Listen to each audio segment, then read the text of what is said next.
गोजौनिफ्राय लोगोफोर भुटानाव फैदों आरो ना दिनै गोजौ एसे बार जाफैदों आरो ना लोगोफोर नोंथांमोननो एसे देखायनि फैलायबाय लोगोफोर सम थानायावनो नङा होमबा एसे बेरायलायबाय खिन्थु लोगोफोर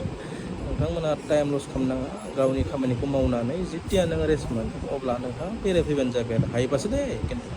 खावलायदों आरो लोगोफोर नङा होमबा माने बेरायनायानो एसे मानसिखौ एन्टारटेनमेन्ट फ्रेस खालामो आरो ना मोजांनि थाखाय बार ने अके लोगोफोर आं एसे देखायनोसै होनबा दे अके मा खालामनो लोगोफोर फैलायबाय नङा होमबा बेरायफैलायबाय उफाय गैया लोगोफोर सम थानायावनो एसे एनै बेरायनांगौ आरो ना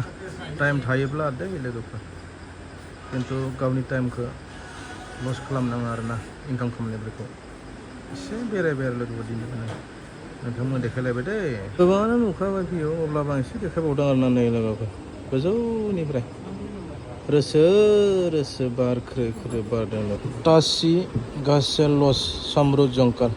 नोंथांमोननो एड्रेसखौ देखायखाबाय आरो ना लोगोफोर फैबानो जाबाय एसे एन्जय खालामफै आरो ना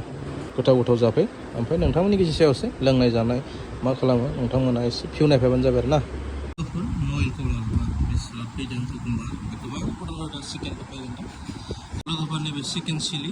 फैलायबाय आरो गोबां फैबाय थागोन आं देखायबाय थाला आरो लोगोफोर बेबायदि मोनजायो आरो गोथाव गोथाव लोगोफोर नै बथला बेखौ सोब इन्डियान दांजोबखादों आरो ना